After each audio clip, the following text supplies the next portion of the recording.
নমস্কার, আমি নৃত্যশ্রী কেকা চ্যাটার্জি, রূপভারতীর কর্ণধার।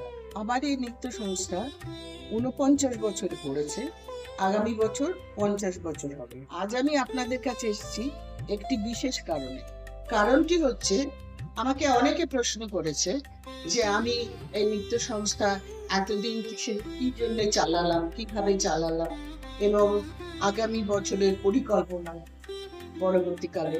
সুতরাং সেইটা বলার জন্যই আমি আপনাদের কাছে এসেছি। দেখুন, নৃত্য হচ্ছে মানুষের স্বাভাবিক অনুভূতি।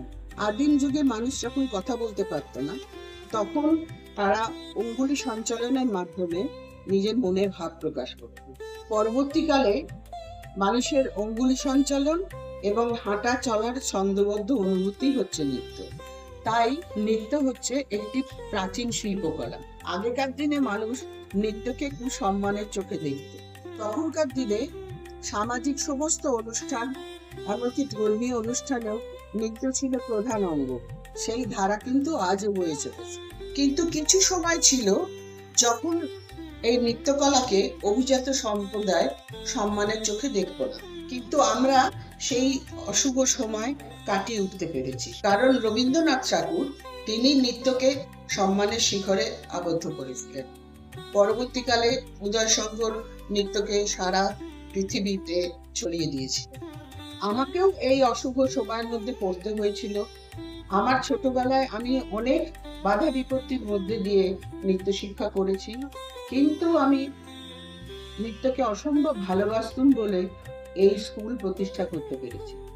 আমার উদ্দেশ্য ছিল আমার প্রতিষ্ঠান থেকে ছাত্রছাত্রীরা বেরিয়ে নিজেদের একটা সম্মানের জায়গায় নিয়ে যাবে, এবং তারা এখন পর্যন্ত নিজেদের প্রতিষ্ঠান তৈরি করেছে এবং তারা সম্মানের সঙ্গে নৃত্য পরিবেশন করছে, এবং অনেকেই সিনেমা সিরিয়ালেও কোরিওগ্রাফি করে। আমার পরবর্তী পরিকল্পনা হচ্ছে, নৃত্য এখন অনেক দূর চলে গেছে, অনেক উঁচু জায়গায় পৌঁছে গেছে। সেখানে সেই রকম জায়গা থেকে সামঞ্জস্য রেখে একটা নতুন ভাবে কিছু কোরিওগ্রাফি করা এবং অনেক নতুন শিল্পীকে সেখানে সুযোগ দেওয়া। আশা করি আমার বক্তব্য আপনাদের ভালো লেগেছে। আজ এইটুকুনি।